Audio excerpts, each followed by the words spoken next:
3월 27일 우리 샬롬 선교교회 주일 예배를 시작하도록 하겠습니다. 우리 다 같이 묵도하심으로 우리 예배 시작하도록 하겠습니다. 하나님은 영이시니 예배하는 자가 신령과 진정으로 예배할지니라. 아멘. 하나님 아버지 감사합니다. 한 주간 동안도 저희의 인도자 되어주시고 또 보호자 되어주시고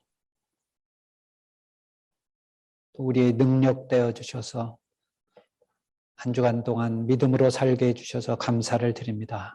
우리 삶을 가지고 우리 하나님 아버지 앞에 지금 이 시간 나와왔습니다. 이 예배를 받으시고 또 기뻐해 주시고 또 우리에게 새 힘을 부어 주시기를 원합니다.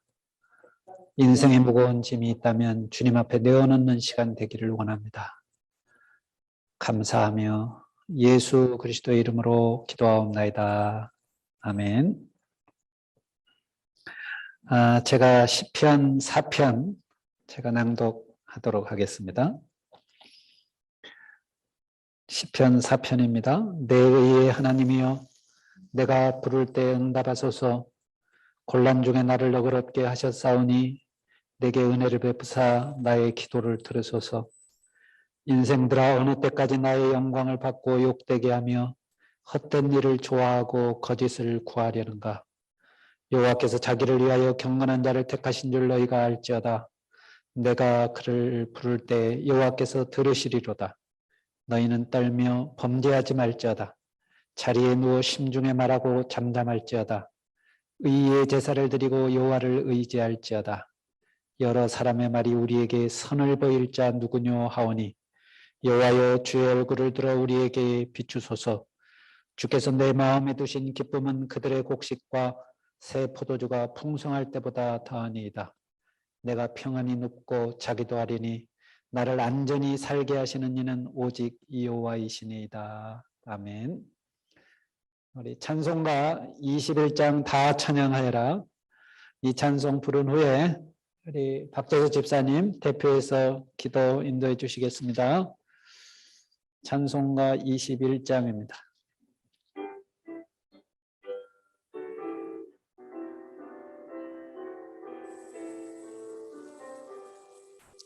다 찬양하여라 전능왕 창조의 주께 내 혼아 주 찬양 평강과 구원의 주니 성도들아 주 앞에 이제 나와 즐겁게 찬양하여라.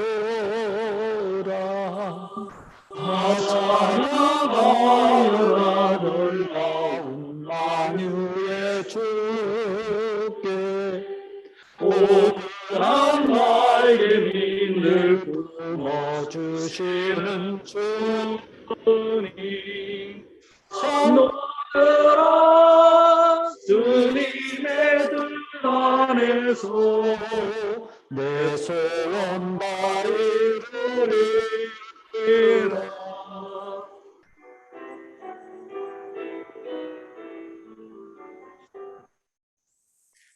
찬양하여라 온 영과 마음을 다하여 이 세상 만물이 주 앞에 다 나와 찬양. 성도들아 기쁘게 소리 높여 영원히 찬양하여라.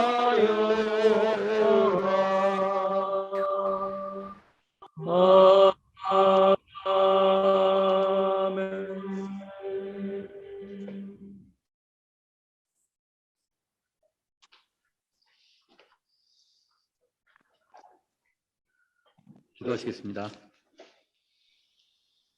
우리를 창조하신 하나님, 참으로 감사드립니다.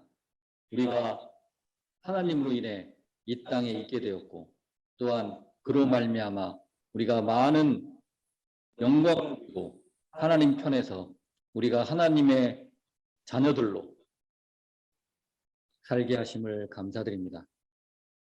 이 땅에 팬데믹이 와서 많은 나라들이 고통을 받고 특히 우리나라가 지금 시급한 상황들로 날로 어려워지고 있습니다. 하나님, 이 가운데 하나님께서 특별히 우리 자녀들을 보호하사 자녀들이 이 어려움을 편안하게 넘길 수 있도록 인도하여 주시옵소서.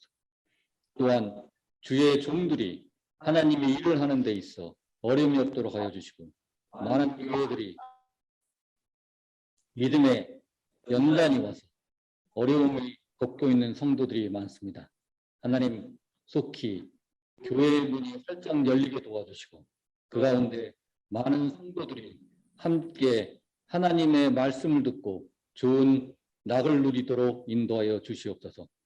하나님, 이 샬롬 선교교회가 비록 한국에 있는 작은 귀퉁이 있지만 그 네트워크가 전 세계의 여러 지역들, 아프리카, 우간다로부터 시작해서 여기에 관계된 많은 분들이 전 세계 많은 곳에서 하나님의 말씀을 들고 일하고 있습니다. 하나님, 그들의 모든 사역과 목적들이 하나님 뜻 안에서 반드시 성취되게 도와주시고 그들이 받은 사명들이 하나님 안에서 아주 경건하며 좋은 일들로 하나님께 선하게 비춰지도록 인도하여 주시옵소서. 우리가 비록 작지만은 우리의 열매는 클 것이고 우리가 바라본 것은 하나님께서 속히 이루실 그 일을 우리가 감당하도록 하여 주시며 그 가운데서 더욱더 우리가 힘쓰도록 하여 주시며 축복받도록 하여 주시옵소서. 특별히 다시 한번 간구드리오니 우리의 건강을 지켜주시고 우리의 영혼을 지켜줘서 하나님의 말씀이 우리 삶의 길이 되게 하시고 등이 되게 하여 주시옵소서. 특별히 이 예배 가운데 말씀을 전하실 목사님께 함께해 주셔서 강병 목사님의 많은 여러 사역들이 하나님 편하도록 인도하여 주시며 또한 그 말씀이 강하여서 많은 사람들을 변화시켜 하여 주시옵소서. 오늘 예배를 하나님께서 시종일관 붙들어 주시고 그 가운데 큰 영광 받으실 줄 믿사옵고 예수님의 이름으로 기도합니다. 아멘.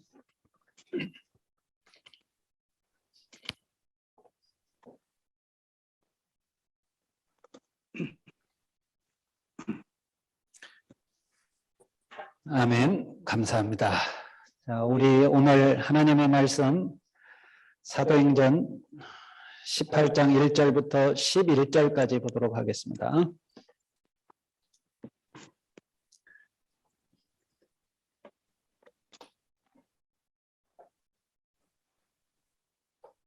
사도행전 1장 1절로 11절까지 함께 제가 읽도록 하겠습니다. 그 후에 바울이 아덴을 떠나 고린도에 이르러 아굴라라는 본도에서는 유대인 한 사람을 만나니 글라우디오가 모든 유대인을 명하여 로마에서 떠나라 한 거로 그가 그 안에 브리스길라와 함께 이달리아로부터 새로 온지라. 바울이 그들에게 가매 생업이 같음으로 함께 살며 일을 하니 그 생업은 천막을 만드는 것이더라. 안식일마다 바울이 회당에서 강론하고 유대인과 헬라인을 권면하니라.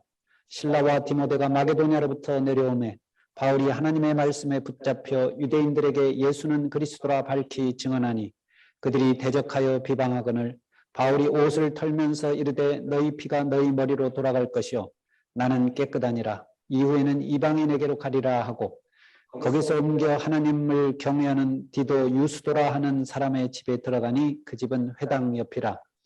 또 회당장 그리스도가 온 집안과 더불어 주를 믿으며 수많은 고린도 사람도 듣고 믿어 세례를 받더라. 밤에 주께서 환상 가운데 바울에게 말씀하시되 두려워하지 말며 침묵하지 말고 말하라. 내가 너와 함께 있음에 어떤 사람도 너를 대적하여 해롭게 할 자가 없을 것이니 이는 이 성 중에 내 백성이 많음이라 하시더라. 1년 6개월을 머물며 그들 가운데서 하나님의 말씀을 가르치니라. 아멘. 우리 한 주간 동안 잘 지내셨죠? 우리 멀리 또 우리 선교사님 우간다에서도 또 바쁜 일정을 보내셨을 줄로 압니다. 저도 한 주간 우리 센터에서는 우리 코로나 때문에 아주 참 힘겨운 그런 한 주를 보냈던 것 같고요. 어제는 주례 때문에 대구를 다녀왔는데 오히려 여기 혼자 이렇게 왕복 한 4시간 정도 이렇게 조용히 이렇게 시간을 가질 수 있어서 오히려 또 더 좋았던 것 같아요. 여러분, 바울이 지금 2차 전도 여행 중이잖아요. 그래서 지도 한번, 고린도 지도 한번 보고요. 사진도 고린도 사진 몇 장 한번 봤으면 좋겠어요. 제가 2년 반 전에 그러니까 2019년 10월경에 이 고린도를 방문한 적이 있었는데요. 언제 한번 우리 여러분들 함께 한번 방문할 수 있는 그런 날이 속히 올 수 있기를 바랍니다. 지금은 고린도 사도행전의 배경이 되는 고린도는 지진으로 인해서 다 파괴가 됐고요. 이제 다시 이제 발굴된 그런 흔적들이 좀 남아있기는 합니다. 이게 이제 바울의 2차 전도 여행인데 안디옥에서 출발해서 이제 저 끝에 가면 이제 드로아가 나오죠. 드로아에서 환상을 보죠. 마게도냐 사람이 나타나서 와서 우리를 도우라는 그 환상을 보고 이제 건너서 네아폴리를 거쳐서 이제 그 마게도냐에서 가장 큰 성 빌립보 우리가 빌립보를 한번 살펴봤습니다. 그리고 암비볼리아 아볼로니아를 거쳐서 데살로니가에 이릅니다. 그래서 데살로니가에서는 3번의 안식일 동안 복음을 전했다는 것을 우리가 알 수 있습니다. 그래서 우리가 빌립보 교회, 데살로니가 교회를 살펴봤고요. 이 베레아를 거쳐서 베레아 그리고 아테네죠. 아테네를 거쳐서 이제 고린도에 오게 됩니다. 베레아 사람들의 특징에 대해서 데살로니가 사람들보다 더 너그러운 마음을 갖고 있다 이런 표현이 있었습니다. 그래서 마침내 이제 고린도에 도착을 한 거예요. 고린도 하면 고린도 사진 먼저 한 2-3장 이렇게 요건 그 아프로디테 신전인데요. 여신전입니다. 그러니까 아프로디테 신전이 여러 개 도시마다 이제 많이 있었는데 고린도에는 특별히 이제 여신전이 있었던 곳으로 보입니다. 이게 산꼭대기에 있어요. 산꼭대기에 있어가지고 여기에 이제 여사제들이 있었고 사실 이 아프로디테 여신전은 오늘로 얘기하면 사실은 룸사롱 비슷한 겁니다.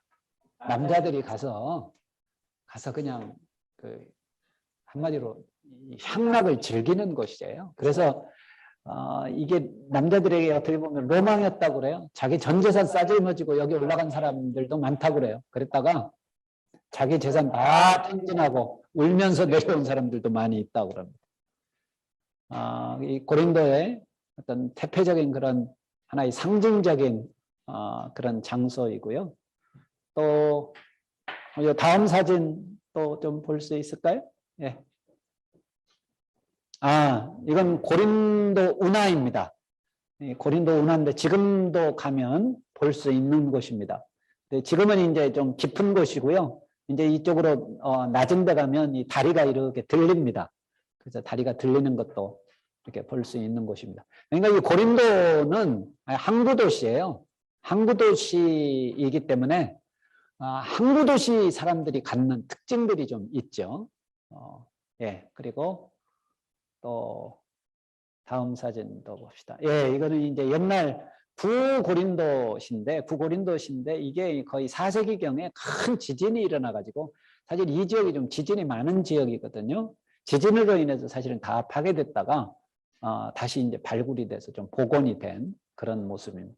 아마 바울이 이곳을 방문했을 때는 이 모습을 아마 가지고 있지 않았는가 싶습니다. 지역마다, 도시마다 사람들의 특징이 있죠. 아까 우리가 살펴본 대로 베레아 사람들의 특징이 있습니다. 아주 상당히 열린 마음을 갖고 있었던 사람들로 보입니다. 아테네 사람들의 특징이 있겠죠. 바울이 아테네에 들어가서 철학자들과 논쟁을 했습니다. 아마 그런 문화가 많이 발달했었던 그런 특징이 있었을 겁니다. 여러분, 고린도는 어떤 특징을 갖고 있었을까요? 지금 우리가 사진으로 봤습니다만 운하가 있고 항구가 있어요. 그리고 이제 그 아프로디테 그 여신전도 있었잖아. 이런 것으로만 대충 짐작을 해도 고린도 도시는 상업이 발달한 중심, 산업이 발달한 도시, 그리고 굉장히 좀 퇴폐적인 문화가 있었겠다 싶은데, 그 당시에 바울이 지금 고린도에 들어갔을 그 당시에 이 마게도니아 지역의 사람들 사이에 좀 안 좋은 말이 있었다고 그래요. 상대방을 모욕하는, 이게 뭐냐면 너 고린도 사람 같다. 이게요, 한마디로 오늘로 얘기하면 모욕적인 거예요. 욕이에요. 너 고린도 같은 사람. 한마디로 이제 조금 심하게 하면 이 고린도 같은 놈아, 그러면 이게 상대방을 모욕하는 거였다고 그래요. 그러니까 고린도라는 도시는 이 베레아하고는 또 다른 정반대의 도시였구나라는 것을 알 수 있습니다. 자, 바울이 이 도시에 들어섰습니다. 바울이 이 도시에 처음 도착했을 때 교회가 있었겠어요? 없었죠. 당연히 없었죠. 아마 바울이 고린도에 도착했을 때 과연 그리스도인이 있었을까? 그리스도인이 없었을 겁니다. 그럼에도 불구하고 바울이 고린도에 발을 디뎌서 이곳에서 무려 1년 6개월 동안 머뭅니다. 그러면서 고린도 교회를 세웠던 것으로 보입니다. 자, 그런데 바울이 아덴을 떠나서 고린도에 이르러서 처음 일어난 사건이 뭐냐? 사람을 만나는 거예요. 여러분, 하나님은 하나님이 일하시는 중요한 하나의 그 패턴, 원리 가운데 하나가 사람을 통해서 일하십니다. 하나님께서 고린도에 들어온 바울에게 누구를 만나게 하시느냐? 2절에 보니까 아굴라라 하는 사람을 만나게 하십니다. 2절에 보면 아굴라에 대하여 잘 설명이 되어 있습니다. 아굴라라 하는 본고에서 난 유대인, 이렇게 나옵니다. 유대인은 사실 본토에서 난 사람, 본토면 뭐 이 가나안, 지금 그 예루살렘이 있는 곳, 그 가나안 지역 아니겠어요? 여기에서 태어난 유대인이 아니라 타 지역에서 태어난 유대인이에요. 아마 부모가 그 가나안을 떠나서 본도에 자리를 잡았겠죠. 본도 출신의 유대인인데 이 사람에 대해서 또 뭐라고 설명이 되어 있냐면 글라우디오가 모든 유대인을 명하여 유대에서 떠나라 한 거로. 글라우디오는 글라우디오 역시 나중에 기독교인들을 많이 박해를 하는데 처음에는 유대인들을 박해했습니다. 그런데 글라우디오는 로마의 4대 황제입니다. 4번째 황제인데 이 글라우디오 다음 황제가 우리가 잘 알고 있는 네로 황제. 근데 글라우디오가 유대인들에 대해서 로마를 다 떠나라 했어요. 아마 유대인들이 로마 당국에 대하여 뭔가 좀 좋지 않은 일을 했던 것으로 보입니다. 이 당시 로마시의 인구가 약 100만 명으로 추산을 하는데 유대인들이 약 4만에서 5만 명 정도 이 로마에 살고 있었다고 그래요. 이걸로 봐서 이 유대인들이 상당수가 로마에 살았던 것으로 보입니다. 근데 어느 날 갑자기 유대인들을 다 추방시켜버린 거예요. 유대인들이 이런 삶을 살았습니다. 그냥 뭐 추방을 많이 당했어요. 로마에서만 추방을 당한 게 아니라 나중에는요, 가나안 지역에서, 지금 팔레스타인 이 지역이죠. 이 지역에서 다 추방을 당한 적도 있어요. 그래서 유대인들이 어떤 그런 생존에 대한 어떤 지혜라고도 봅니다. 언제 쫓겨갈지 모르니까. 그래서 유대인들은 자녀들에게 기술을 가르쳤다고 그럽니다. 이게 어느 나라를 가든 살 수 있잖아요. 그래서 기술을 하나 가르치고 유대인들이 거의 본능적으로 유대인들이 이렇게 소유를 했던 게 있어요. 이게 뭐냐면 보석입니다. 유대인들이 어느 때부턴가 보석을 챙기기 시작했어요. 그래서 여러분들이 영화를 보면 그 히틀러가 유대인들 막 600만 명 학살하고 할 때 그 아우슈비츠 같은 데 끌고 가가지고 유대인들 이제 뭐 다 이제 빼앗잖아요. 그런데 보면은 막 보석이 쏟아져 나옵니다. 왜냐하면 유대인들이 보석을 그렇게 챙겼던 거예요. 특히 이제 다이아몬드 같은 거. 아마 이것은 본인들이 언제 쫓겨날지 모르니까 아마 이렇게 쉽게 아무튼 챙겨가지고 갈 수 있는 이런 보석 같은 거를 이렇게 많이 소유했던 것 같아요. 그래서 2차 세계대전이 끝난 다음에 유대인들이 이제 지금의 이스라엘로 많이 귀환을 하죠. 이 귀환을 한 유대인들 가운데 상당수의 유대인들이 보석 가공에 대한 기술을 갖고 있었습니다. 그래서 지금 이스라엘이 전 세계 다이아몬드의 가공, 그러니까 이제 원석은 남아프리카 공화국에 가장 많이 난다고 그러고요. 이것을 가공하는 데가 현재 이스라엘입니다.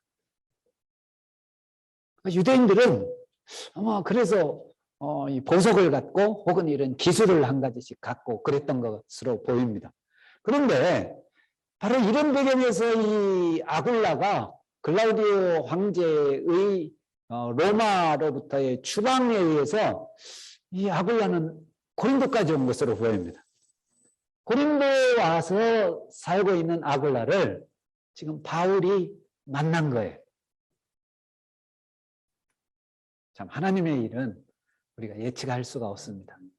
그런데 이 아굴라와 브리스길라에 대해서 나중에 바울이 로마서에서 이 부부를 언급을 합니다. 로마 성도들에게 언급을 해요. 그러니까 로마로부터 왔으니까 당연히 로마에는 아마 또 이제 나중에 네로 황제가 또 유대인들이 로마로 다시 돌아와도 좋다 또 이렇게 허락을 하거든요. 아마 로마서는 이제 그때 이제 쓰여진 거겠지만 아무튼 로마에 있는 교인들에게 이 아굴라와 브리스길라를 언급을 하죠. 언급을 하면서 이 부부에 대해서 뭐라고 얘기를 하냐면 이 아굴라 브리스길라 부부는 나를 위하여 자기들의 목이라도 내어놓은 사람들이다. 이렇게 칭찬을 합니다. 이걸로 보았을 때 바울이 고린도에서 사역을 할 때 아마 충성스러운 동역자가 되었던 것으로 보입니다.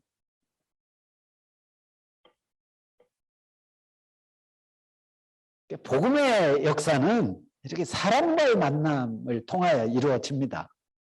그래서 우리가 사람과의 만남을 우리가 참 귀하게 여겨야 되고 하나님께서는 사람을 통해 일하시는구나. 우리가 이것을 꼭 기억해야 합니다.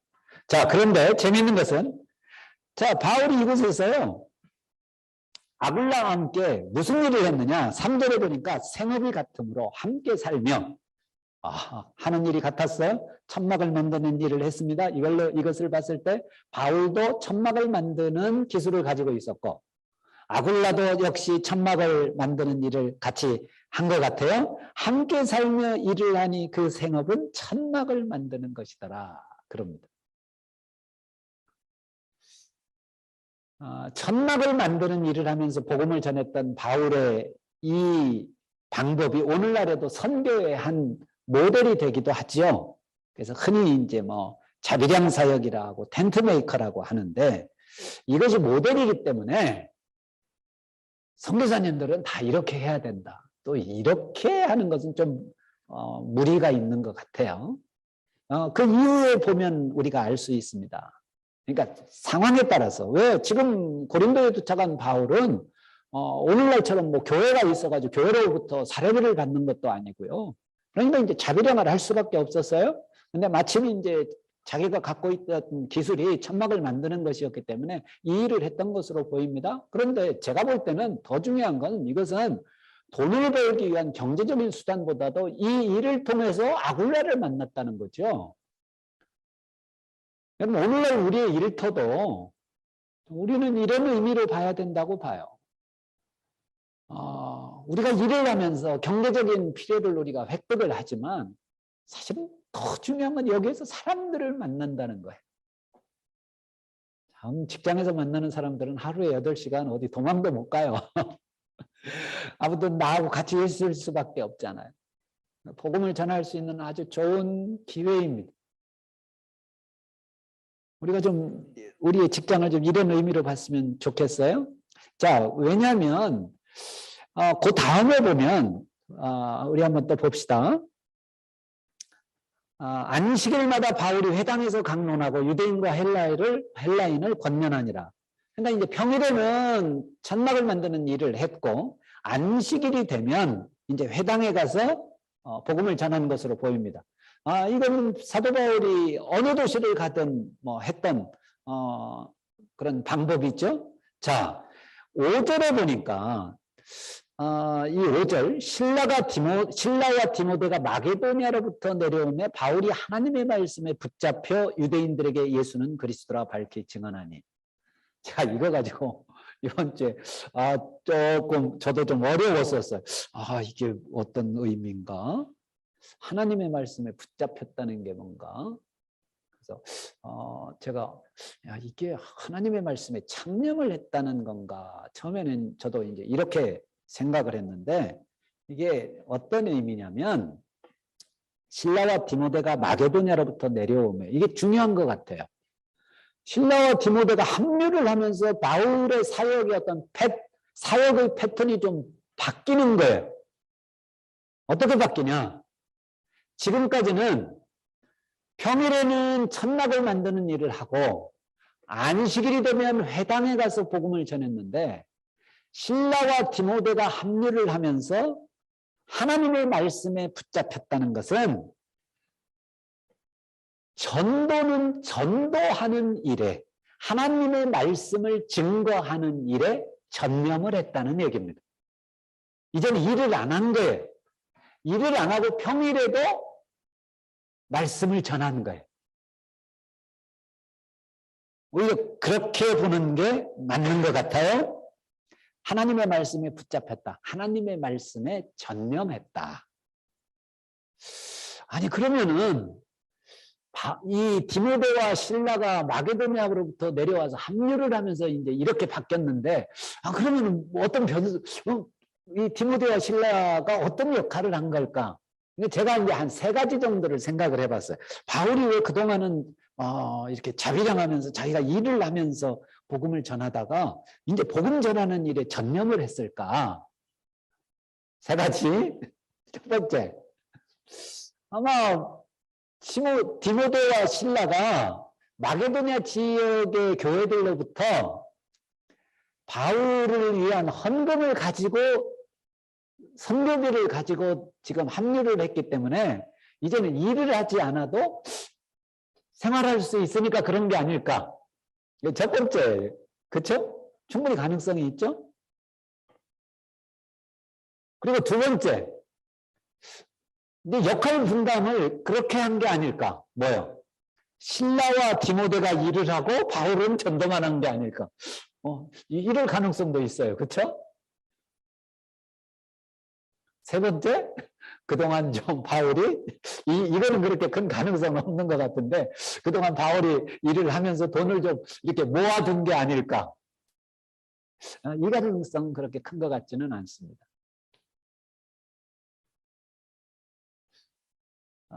오히려 바울과 디모데와 신라가 오히려 선교비를 가지고 오지 않았을까. 저는 이게 가장 큰 가능성이 있는 것 같아요. 그러나 또 역할 분담도 괜찮습니다. 누구는 일을 하고 누구는 복음을 전하고. 여기에서 가까운 곳에 계신 분인데요.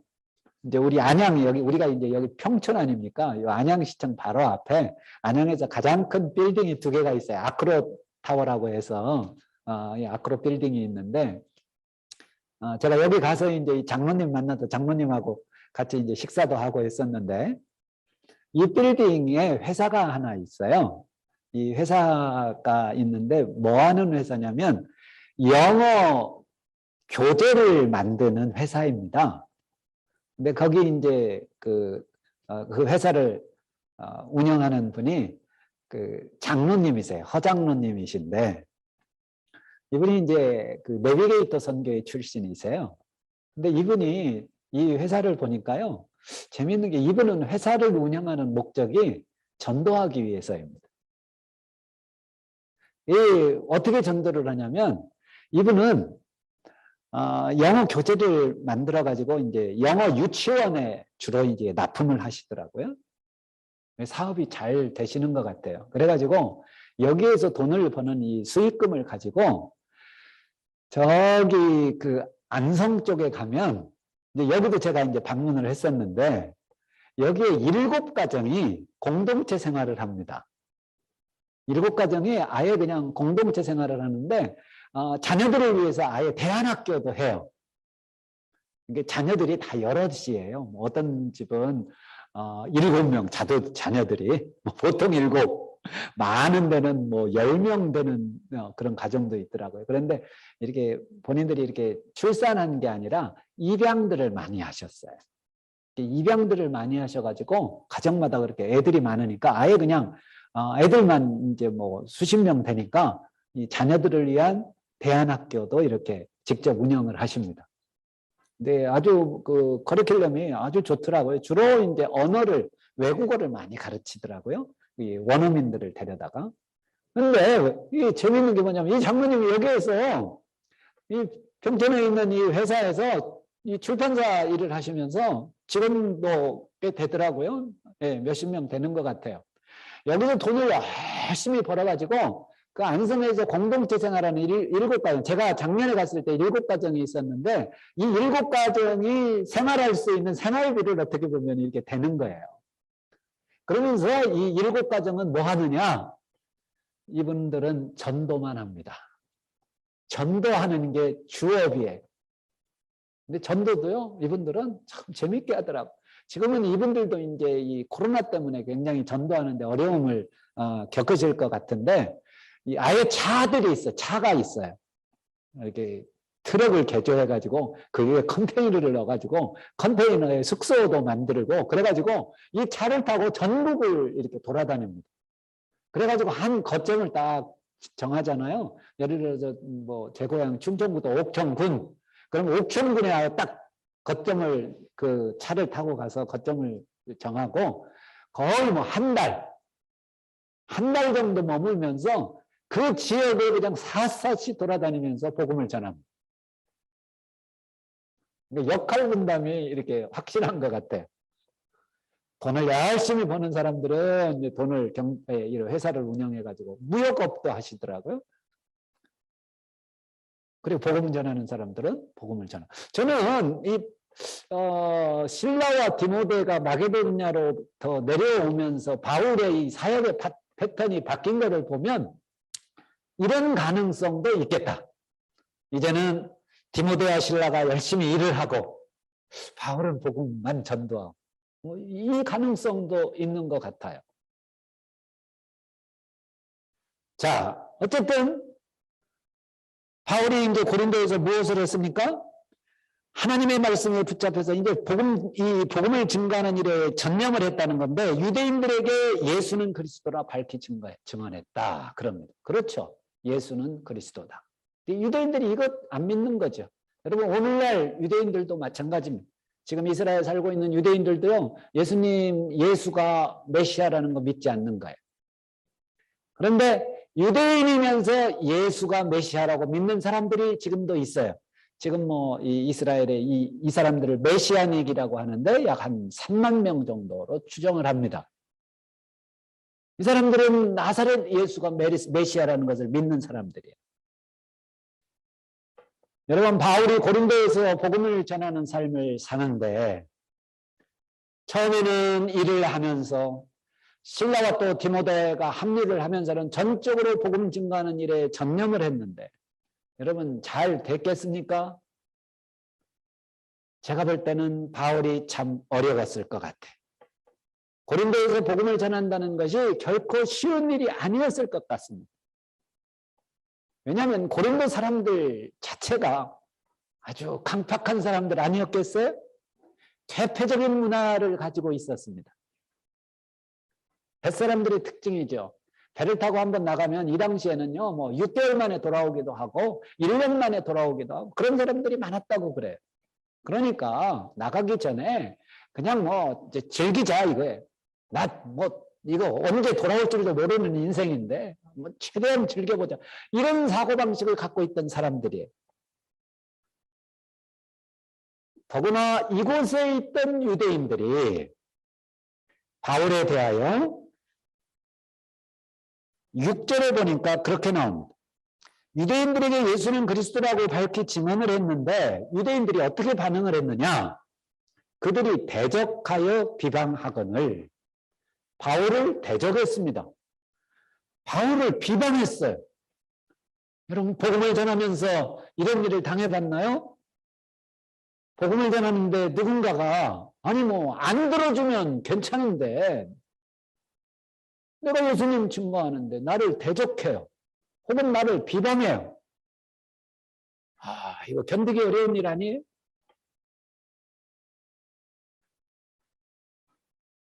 그러니까 아마 하나님께서 바울을 위로하신 것이라고 보는데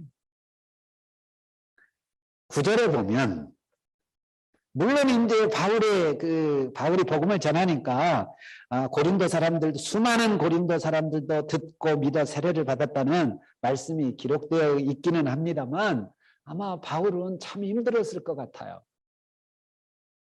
대적하기도 하고 비방하기도 하고 야 네가 전하는 그 예수가 무슨 메시아냐 말 같은 소리를 해라 아마 그런 사람들도 있었을 겁니다. 예, 또 뭐 우리가 데살로니가에서 있었던 일들도 우리가 알잖아요. 빌립보에서 있었던 일도 알잖아요. 유대인들이 뭐 그냥 적대적으로 대적합니다. 아마 바울이 상당히 힘들지 않았을까. 그런 상황에서 하나님께서 바울을 위로하시는 내용이 9절입니다. 밤에 주께서 환상 가운데 바울에게 말씀하시되 밤에 하나님께서 환상 가운데 말씀해 주신 거예요. 때로는 우리가 그런 생각을 할 수 있어요. 하나님께서 나에게도 좀 환상 가운데 밤에 좀 말씀해 주시면 얼마나 좋을까. 여러분 그런 생각을 누구나가 가질 수 있어요. 뭐 저도 마찬가지예요. 좀 하나님이 직접 왜 바울에게만 이런 일이 있나. 또 우리가 요즘에 지금 시대에도 뭐 어떤 사람들은 뭐 때로는 이런 거 가지고 간증하기도 하잖아요. 뭐 환상을 보았네, 뭐 주의 음성을 들었네. 그러는데 왜 그런 거 우리가 부인하는 건 아니지만 여러분 가만히 보면은요 그런 일은 힘드니까 그렇게 해주시는 거예요. 얼마나 힘들면 하나님께서 그런 초자연적인 방법을 사용을 하셔서 한마디로 위로를 해주시겠어요. 제가 볼 때는 바울도 지금 너무 힘든 거예요. 힘드니까 주께서 밤에 환상 가운데 바울에게 말씀하시되 자, 몇 가지를 얘기를 하십니다. 한 3가지만 볼까요? 뭐요? 첫 번째, 두려워하지 말며 침묵하지 말고 말하라. 이걸로 봤을 때 바울이 지금 두려움에 빠져 있다는 거겠죠. 지금 뭐 두려워하지도 않고 있는데 하나님께서 바울에게 두려워하지 말라고 하시겠어요? 두려워하지 말아라. 이 말을 다시 이렇게 뒤집어 보면 뭐예요? 바울이 지금 굉장히 두려워하고 있다는 거예요. 두려워하고 있으니까 주께서 뭐 두려워하지 말아라. 복음을 전하는 것을 지금 두려워하고 있는 거예요. 내가 이제 말하지 말까? 침묵할까? 이러고 있는 거 아니겠어요? 첫 번째는 두려워하지 말며 침묵하지 말고 말하라. 지금 바울이 굉장히 힘들구나. 두려워하고 있구나. 복음 전하는 것에 대해서 굉장히 지금 위축되어 있구나라는 것을 알 수 있습니다. 두 번째는 뭐예요? 내가 너와 함께 있음에 어떤 사람도 너를 대적하여 해롭게 할 자가 없을 것이니. 내가 너와 함께 한다. 내가 너와 함께 해. 내가 너와 함께 하니까 너를 해칠 사람이 없어. 주님께서 이렇게 위로해 주시는 거예요. 그러니까 주께서 이렇게 말씀하시는 것을 보면 바울이 지금 위협을 받고 있구나라는 것도 알 수 있습니다. 그리고 결정적인 것은 뭘까요? 물론 그 전에 고린도 사람들 중에 믿고 세례를 받는 사람들도 있었지만 아마 바울이 기대했던 만큼 열매가 맺히지 않았을 것 같아요. 사람들이 좀 많이 주님 앞으로 돌아오고 좀 교회가 부흥하고 그랬으면 바울이 이런 마음을 품었겠어요? 아니면 주께서 이런 말씀을 하시겠어요? 뭐라고 말씀하시냐면 이는 이 성중에 내 백성이 많다.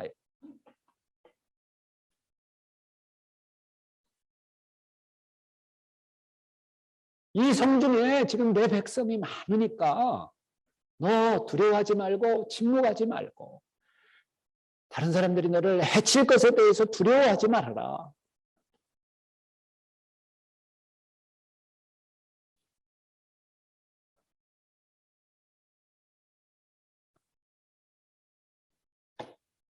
오늘도 우리가 사역을 하다 보면 우리 역시 이런 상황에 놓일 때가 종종 있습니다. 여러분 우리가 주님 일 한다고 하지만 모든 게 다 그렇게 순탄하게 되는 거 아닙니다. 이건 국내 사역도 마찬가지고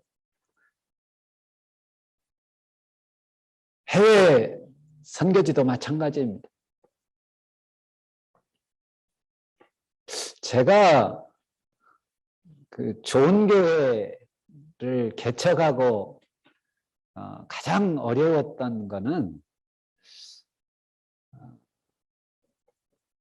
처음에 새벽 예배 드릴 때 이 새벽 예배에 참여하는 인원이 그냥 두세 명, 다행히 이제 다른 교회 다니는 분이 이제 새벽 예배 나와 주어서 이제 그분이 이렇게 성실하게 나와 주셨던 거, 이게 참 고마워요.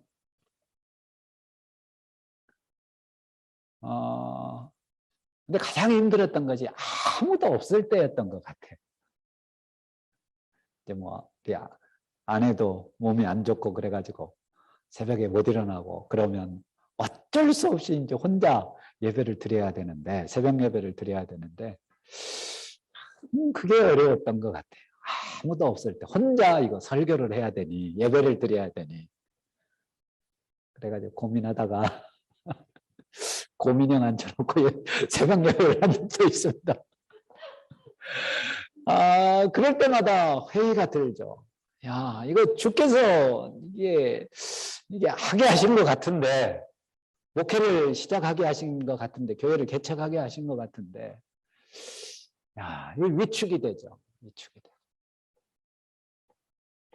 정말 이 길이 맞는 걸까? 이 길이 주님이 인도하시는 길일까?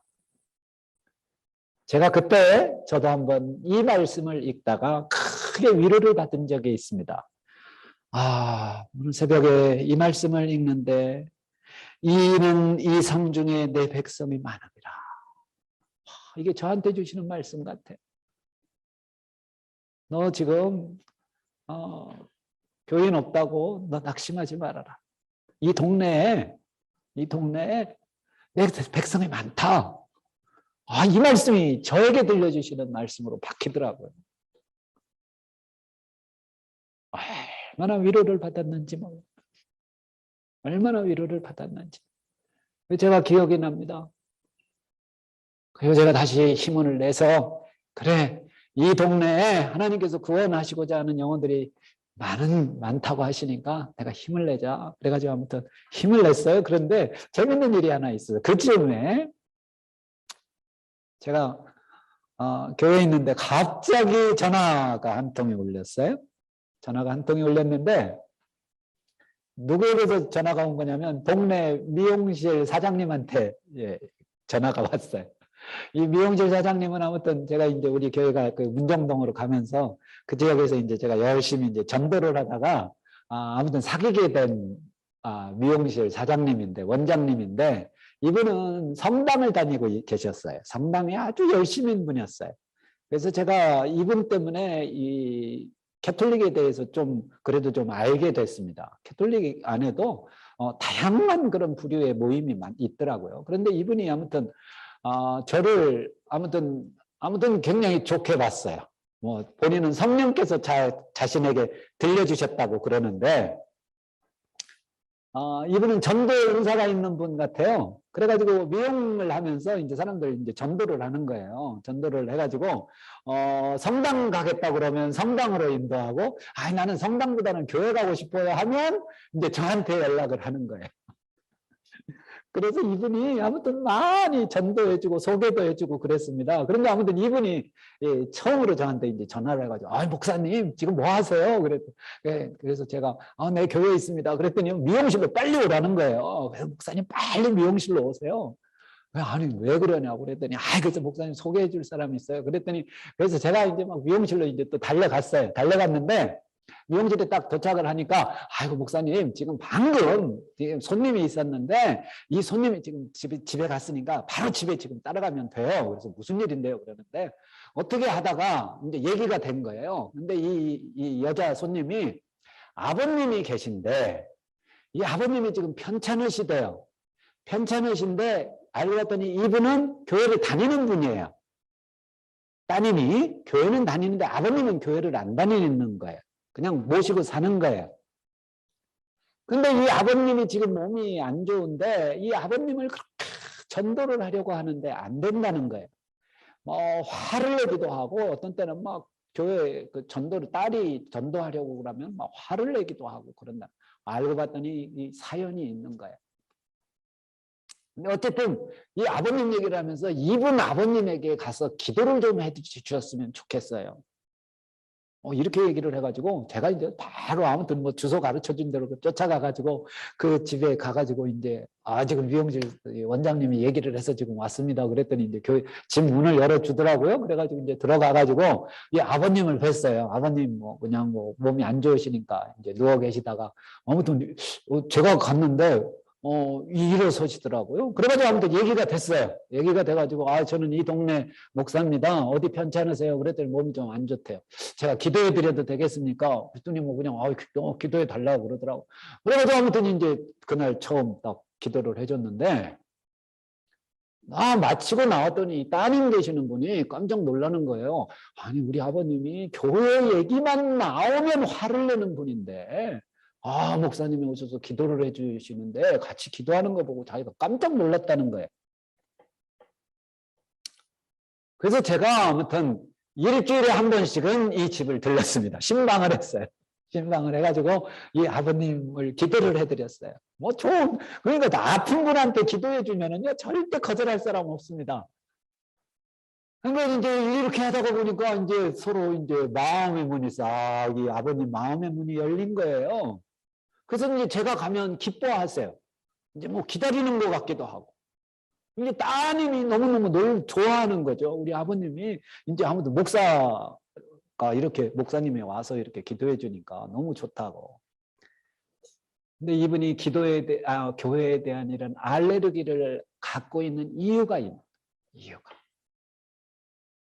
이게 아내하고 헤어졌는데 이 아내 되시는 분이 교회를 다니던 분이었어요. 그러니까 그게 이제 상처가 있어가지고 교회라고 그러면. 근데 아무튼 놀라운 일이죠. 그러다가 이 아버님이 교회를 나오게 됐습니다. 예배에 참석을 하시게 됐어요. 그리고 저한테 세례도 받았습니다. 아버님이 이렇게 변화되니까 자녀들이 놀란 거예요. 그래서 그 딸 중에 교회를 안 다니던 딸이 교회를 나오게 됐습니다. 놀라운 일이죠. 근데 처음에 미용실에서 이제 이렇게 소개해 줄 때 모시고 있던 딸을 지난주에 우리 아내하고 우연히 이마트에 갔다가 만났어요.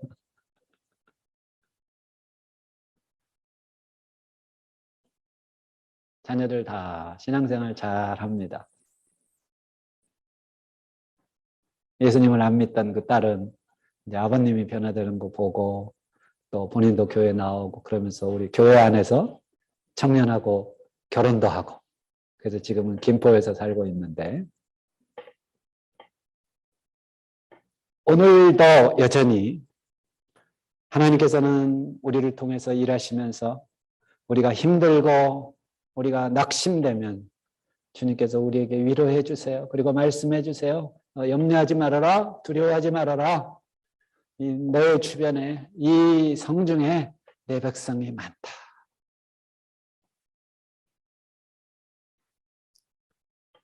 여러분, 고린도 교회는 상당히 문제점을 안고 있었던 교회로 보입니다. 고린도전서에서 바울은 고린도 교회를 향하여 뭐라고까지 얘기를 하냐면 내가 너희를 그리스도 안에서 영적으로 어린아이처럼 대할 수밖에 없다. 이렇게까지 이야기하잖아요. 여러분, 복음은 반드시 좋은 여건, 좋은 환경, 좋은 사람들을 만나면서 열매를 맺는 것은 아닙니다. 물론 아굴라와 같은 참 신실한 일꾼도 만났죠. 그러나 이것은 또 부분적인 것이고 바울을 비방하고 대적하는 사람들도 있었던 거예요.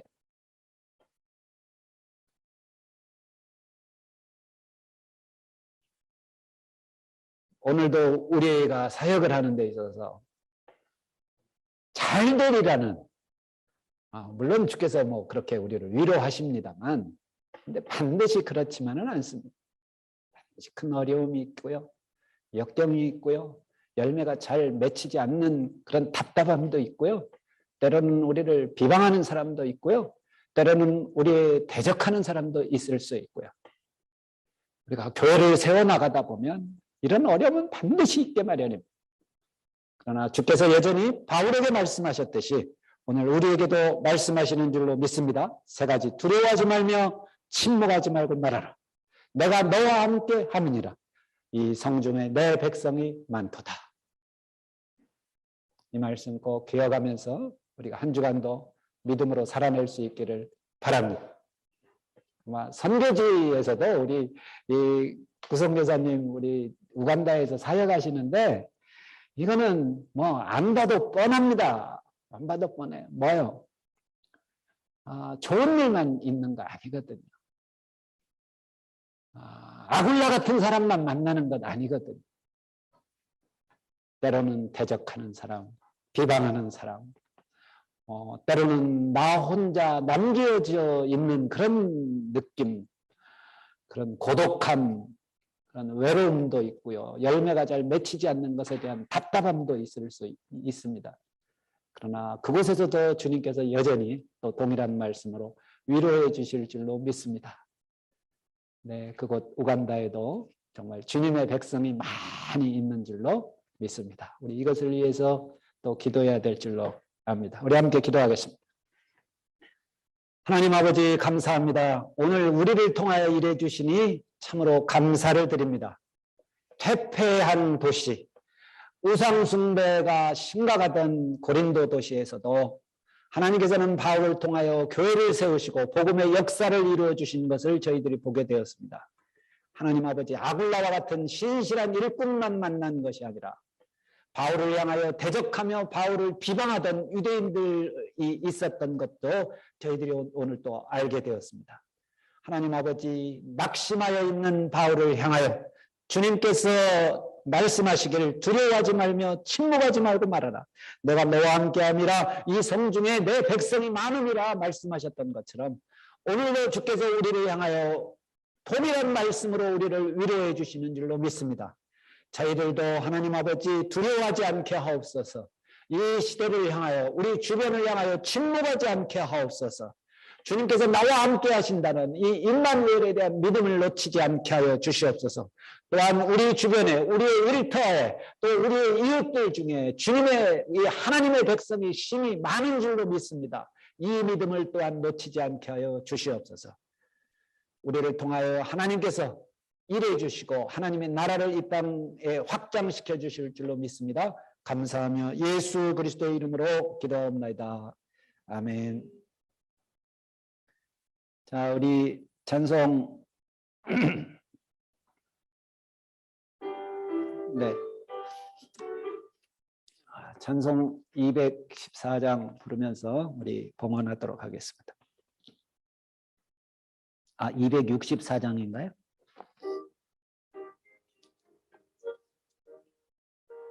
정결하게 하는 셈.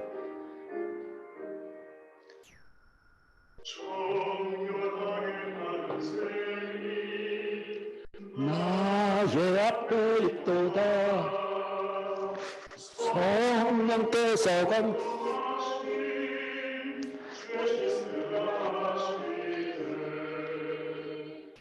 찬양하리 찬양하리 죽임당한 어린여 주께 영광 돌리오라 우리 죄를 씻어주셨네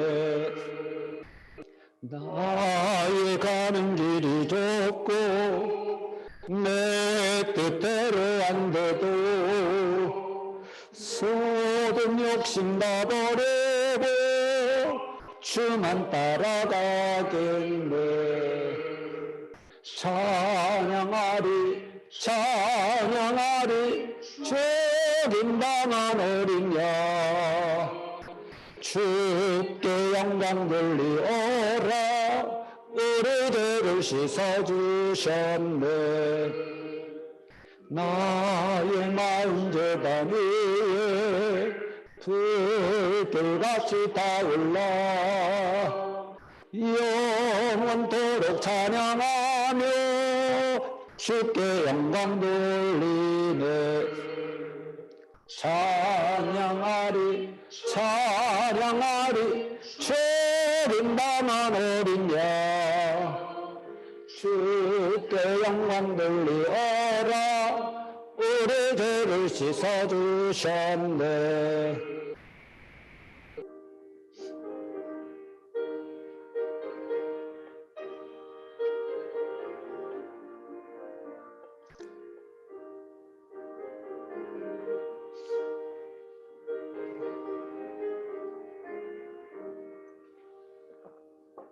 한량없는 주의 은혜 나를 영접하셨네 내가 지은 모든 죄와 허물 용서하셨네 찬양하리 찬양하리 죽임당한 어린 양 주께 영광 돌리오라 우리 죄를 씻어주셨네 성령 하나님께 영광 성자 예수께 영광 성령께 영광 모든 우리들이세 찬양하리 찬양하리 죽임당한 어린 양 주께 영광 돌리어라 우리 죄를 씻어주셨네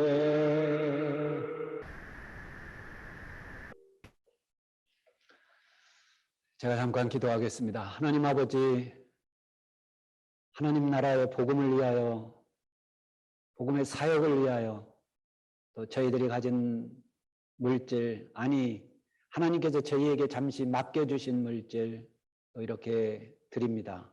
사용하여 주시옵소서. 빌립보 교회가 바울의 사역을 위하여 데살로니가 교회가 바울의 선교 사역을 위하여 드려졌던 물질에 대하여 바울은 이것은 단순한 물질이 아니라 하나님께 드려지는 향기로운 제물이요 예물이요 또 하나님을 기쁘신 것이라 기쁘시게 한 것이라 고백하였던 것처럼 하나님 아버지 우리들이 드려지는 이 물질 또한 하나님께 드려지는 향기로운 이 시대의 제물이요 하나님을 기쁘시게 하는 것인 줄로 믿습니다. 또한 이 물질이 사용되어지는 곳마다 놀라운 복음의 역사가 일어날 수 있기를 원합니다. 저희들 비록 작은 교회이지만 또 이렇게 선교사님을 섬길 수 있는 기회를 주시고 또 그 외에도 다른 작은 교회들과 또 이스라엘의 전도팀들을 섬길 수 있는 기회도 주신 것 감사를 드립니다. 더 많은 기회가 저희들 앞에 주어질 수 있기를 원합니다. 특별히 가정마다 주님께서 축복해 주시고 오히려 주님께서 마음대로 갚으시는 것들을 보게 하여 주시옵소서. 특별히 우리 구영삼 선교사님 사역 가운데 물질로 인하여 조금 더 어려움 받지 않도록 주님께서 늘 감동해 주시고 또 도움의 손길들을 또 주님께서 인도해 주시기를 원합니다. 할렐루야. 저희들 교회를 통하여 주님께서 더 많은 물질을 교회를 통과하게 해주시고 또 교회를 사용하여 주시옵소서. 감사하며 예수 그리스도의 이름으로 기도하옵나이다. 아멘. 우리 교회 소식 알려드립니다. 오늘 지난주에 이어서 오늘도 아마 유튜브로 방영이 된 거죠. 예, 아마 잘 된 것으로 믿습니다. 이제 유튜브로 이제 본격적으로 좀 저도 좀 광고를 하고 주변 사람들에게 알릴 생각입니다. 아마 잘 될 것 같아요. 지금 현재 아무튼 우리 구독자가 한 60명은 훨씬 넘었어요. 예, 그래서 아무튼 일단은 100명을 목표로 하고 원래 4월에 우리가 설립 예배를 드릴까 했는데 이 지금 오미크론 상황이 만만치 않아서 이건 뭐 딱 일자를 정하고 이렇게 하지는 않고 좋은 때가 오면 이렇게 하도록 하겠습니다. 그리고 이제 3월 마지막 주인데요. 우리 4월 달에는 우리 또 이제 외부 강사도 셋째 주에는 모시고 이렇게 하도록 하겠습니다. 그리고 우리 앞으로 아까 우리 전입사님하고 잠깐 얘기했는데 우리 교회에 이제 홍보 영상을 하나 짧게 한 5분이나 뭐 5, 6분짜리로 하나 만들 생각입니다. 그래서 이렇게 만들어서 이제 교회 홍보도 이제 본격적으로 좀 시작을 했으면 좋겠습니다. 그리고 저도 사역 자체가 좀 지금은 이제 이렇게 된 것 같아요. 오늘 말씀을 보면서도 이제 저에게도 이제 적용이 되는 말씀이더라고요. 그래서 제가 8개월 동안 여기 센터 일을 제가 도와주었는데 제가 3월까지만 이렇게 이제 센터 일을 돕는 것으로 하고 일단 몸을 한 일주일 정도 저도 좀 충전도 좀 하고 이제 교회 사역과 출판사 사역에 조금 좀 에너지를 좀 힘을 좀 드릴 생각입니다. 그러면 아마 조금 더 효과적이지 않을까 좀 그런 생각을 하고 있기 때문에 그만큼 또 여러분들에게 당부하는 것은 이 센터 운영을 위해서 좀 여러분 많이 좀 기도해 주시기 바랍니다.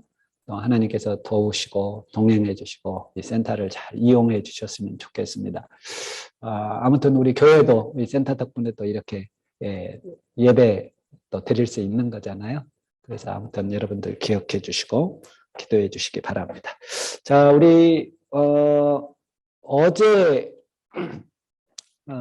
오정수 교수님께서 구미대학으로 출발을 하셨는데 아마 지금 가시는 것 같아요. 그래서 아직 도착은 안 하셨을 것 같아요. 아무튼 또 우리 구영선 선교사님과 좋은 그런 팀을 이뤄서 사역을 하실 것으로 기대를 합니다. 다 우리 동역하는 거죠. 제가 또 이제 제자선교회 또 뭐 이사로 있고 하기 때문에 아무튼 우리는 다 한 팀이다라고 생각을 합니다. 자, 그러면 우리 선교지 소식 좀 들을까요? 우리 구영상 선교사님 어떻게 선교지 소식 좀 잠깐 뭐 전해 주시겠어요? 안 들리시나? 네, 구영상 선교사님. 할렐루야. 우리 샬롬 성교회 성도님들 반갑습니다. 할렐루야. 네. 들립니다. 선교지 소식 좀 들려주세요.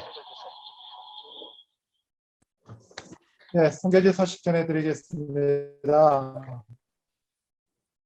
네. 오정수 교수님은 한 6시간 샬롬 성교회 네, 오정수 교수님은 한 6시간 뒤쯤에 도착하십니다. 소리 안 들리나요? 잘 들려요. 예, 방금 말씀하신 오정수 교수님은 한 6시간 뒤쯤에 이제 엔테베 공항에 도착하십니다. 건강하게 도착하실 수 있도록 계속 기도해 주시기 바랍니다. 예. 방금 말씀하신 오정수 교수님은 한 6시간 뒤쯤에 엔테베 공항에 도착하십니다. 먼저 여기 소식을 전하면 드디어 이제 우기가 돼서 비가 내리기 시작했습니다. 그래서 한결 더위가 조금 좀 낮춰지고 조금 좋아졌습니다. 그리고 코미대학 소식을 좀 전해드리면 지난주 중에 신입생들이 와서 이제 오리엔테이션을 진행했습니다. 근데 이게 코로나 때문에 2년 만에 있는 행사여가지고 굉장히 많은 학생들이 와서 열정적으로 예배드리고 함께 이렇게 특히 기존에 있는 선배들이 후배들을 이렇게 안내해주고 환영하는 이런 걸 보면서 드디어 이제 쿠미대학 사역이 시작이 됐다 하는 생각을 갖게 됐습니다. 오늘 이 프로에서 국제학생들을 전체 모아서 이제 오리엔테이션도 하고 같이 인사하는 그런 시간을 가질 것입니다. 그래서 제가 이 국제학생들 관련 일을 잘 감당할 수 있도록 기대해 주시기 바랍니다. 감사합니다. 네, 성교사님 감사합니다. 거기 인터넷 사정이 아무튼 한국 같지는 않은 것 같아요. 소리가 안 들려요? 예, 잘 들립니다. 예, 잘 들려. 자, 우리 성교사님 축도해 주시죠. 축도해 주시고 우리 오늘 예배 일단 마치도록 하겠습니다.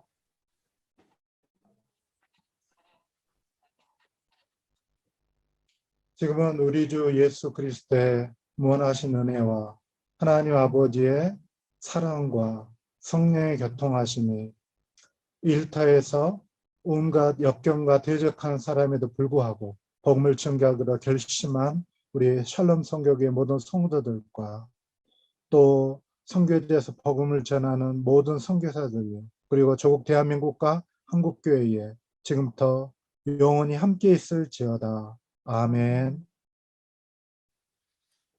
아멘.